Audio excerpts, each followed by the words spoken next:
ઉનાળાની ગરમીની શરૂઆત થઈ ગઈ છે. ઘણા લોકોએ ઘરે માટલા વસાવવાની પણ તૈયારી શરૂ કરી દીધી હશે. જો તમે પણ ઉનાળામાં માટલાનું પાણી પીતા હોય તો જોજો ભૂલથી પણ આ 4 ભૂલ ન કરતા, નહીંતર તમને ભારે પડશે. ઉનાળાની ગરમીથી રાહત માટે લોકોને ઠંડુ પાણી પીવું ગમે છે. વારંવાર તરસ લાગતી હોય છે ને ત્યારે મોટાભાગના લોકો ફ્રીઝમાંથી પાણી પીતા હોય છે. પરંતુ શું તમે જાણો છો કે માટીના વાસણ એટલે કે માટલાનું પાણી પીવું વધુ ફાયદાકારક છે? માટીના વાસણ પાણીને કુદરતી રીતે ઠંડુ કરે છે અને તેના ઘણા સ્વાસ્થ્ય લાભો પણ છે. ફ્રીઝના પાણીની સરખામણીમાં ઘડાનું પાણી પીવાથી તમને તાજગી મળે છે અને તે સ્વાસ્થ્ય માટે પણ સારું છે. માટલામાં ભરેલું પાણી કુદરતી રીતે ઠંડક આપે છે અને શરીરમાં ઇલેક્ટ્રોલાઇટની ઉણપને દૂર કરીને પાચન ક્રિયા સુધારે છે. આ ઉપરાંત માટલાનું પાણી પાણીમાંથી ગંદકી અને ઝેરી તત્વોને દૂર કરીને વોટર પ્યુરિફાયરનું કામ કરે છે. માટલાના પાણીના આટલા લાભ હોવા છતાં ઘણી વખત નાની બેદરકારીથી આપણે મોટી ભૂલ કરી દેતા હોઈએ છીએ. માટે આટલું યાદ રાખો: માટલાની અંદર હાથ ન બોળો.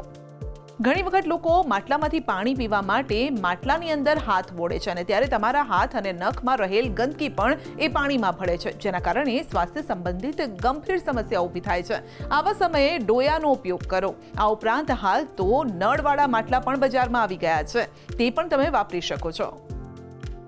દરરોજ માટલામાં નવું પાણી ભરો. ઘણીવાર જે માટલામાંથી પાણી પીવામાં આવે છે તે ઓછું થતાં જ તેમાં વધુ પાણી ઉમેરી દેવામાં આવે છે, પરંતુ આવું કરવાથી બચવું જોઈએ. સ્વચ્છ પાણી માટે માટલાની દૈનિક સફાઈ પણ એટલી જરૂરી છે. દરરોજ સાફ કર્યા બાદ જ માટલું ફરીથી ભરવું જોઈએ. જો એકના એક પાણીમાં બીજું પાણી ઉમેરી તેને વાપરવામાં આવે તો પેટની સમસ્યા, ઇન્ફેક્શન અને ટાઇફોઇડ જેવી સમસ્યા પણ થઈ શકે છે. માટલાની ફરતે વીંટાળેલા કપડાને રોજ ધુઓ. ઉનાળામાં પાણીને લાંબા સમય સુધી ઠંડુ રાખવા માટે લોકો માટલાની ફરતે કપડું લપેટીને બારી પાસે રાખે છે. આ કપડાને રોજ સાફ કરવું જરૂરી છે. જો આમ ન કરવામાં આવે તો આ કપડામાં ગંદકી જમા થતી હોય છે, જે ફંગલ અને બેક્ટેરિયલ ઇન્ફેક્શન પણ વધારી શકે છે. માટે દરરોજ આ કપડાને સાફ કરો. માટલાને ખુલ્લું ન છોડો. માટલામાં પાણીનો સંગ્રહ કરતી વખતે માટલાને ઢાંકીને રાખવું જોઈએ. જ્યારે પણ તમે માટલામાંથી પાણી પીવો છો ત્યારે તેને ઢાંકવાનું ભૂલશો નહીં. આમ ન કરવાથી ધૂળ, ગંદકી અને જંતુઓ તેમાં પ્રવેશી શકે છે અને માટલામાં રહેલું પાણી દૂષિત પણ થઈ શકે છે. ઉનાળામાં માટલું વાપરવાની ઘણી બધી રીતો તમે જોઈ જ હશે. ઉપર કંતાન પાથરીને તમે પાણી ઠંડુ કરી શકો.